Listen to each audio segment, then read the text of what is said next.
23 ABC's Digital Update is brought to you by West Medical. Kern County residents now have another place to get vaccinated against COVID-19 thanks to CSUB. According to Kaiser officials, the site will be able to administer 5,400 doses a day and could vaccinate 400,000 people over the course of 13 weeks. It comes as Kern County is now in the red tier for the first time this year, allowing certain businesses to start reopening. Movie theaters, restaurants, and gyms can resume indoor service at limited capacity.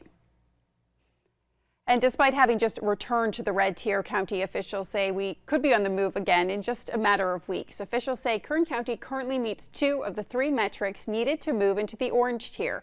For that to happen, the case rates need to drop below 3.9 cases per 100,000 residents. Today, it's 5.5. Right now, both the positivity rate and health equity metric are well below the benchmark for the orange tier. Officials say if we continue trending in the right direction, we could go orange by April 7th. In the orange tier, restaurants, gyms, and movie theaters could let more people in. Capacity would jump from 25% to 50%. Wineries, breweries, and distilleries would be able to open back up indoors, while bars that don't serve food would be required to operate outside.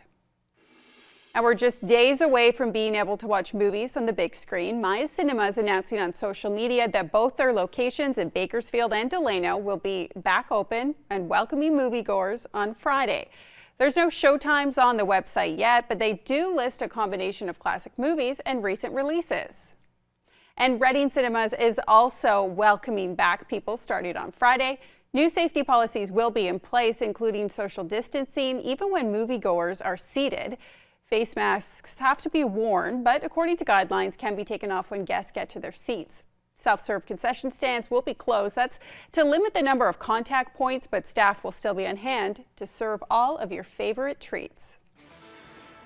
And the Condors host San Jose tonight before heading out on a 6-game road trip. The Condors are one of the hottest teams in the AHL recently, going 10-1-1 in their last dozen games.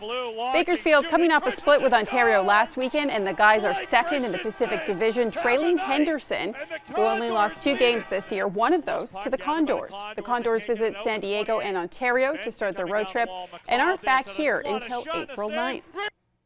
And now a check of your forecast. Well, as we take a look at that system from yesterday pushing out of the way, the next one is on its way. So in between here, we actually have mostly sunny skies and seasonal highs for your valley forecast. 70 in Bakersfield paired with good air quality. We love that. But it's short-lived. Another inside slider is on the way for tomorrow. So there's still a little bit of a westerly breeze keeping you in the 50s for the South Mountains, low 60s in Kernville and Isabella today, and 60s into the Kern Desert with a wind advisory in effect 11 a.m. to 11 p.m. today due to some 45 to 55 mile per hour wind gusts out there. And those winds are coming in from the west today and then from the north tomorrow. A little breezy here on the valley floor to cool us down. Not really a chance of rain though. Recovering Friday, much warmer next week. First time we have 80s in the forecast for 2021. And the first time we've seen the 80s out there since November. Enjoy it for spring break next week. And that's your news update.